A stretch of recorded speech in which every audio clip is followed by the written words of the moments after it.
kako je ova korona naisla, ja perem samo ruke.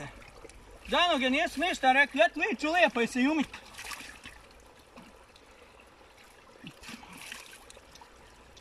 Ajde oprat jednom i noge, evo nisam oprao 2 mjeseca.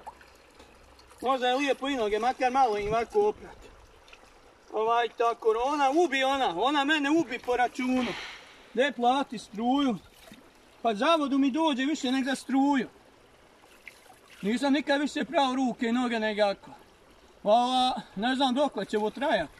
Kad god stane, uglavnom neću više prati ni ruke ni noge. Što sam pravo sam. Gotovo je više što se tiče pranja. Dosta sam i pravo, mora ovo biti 5 godina narednije da me pere. Isto kada vam se abdestiš 20 put na dan.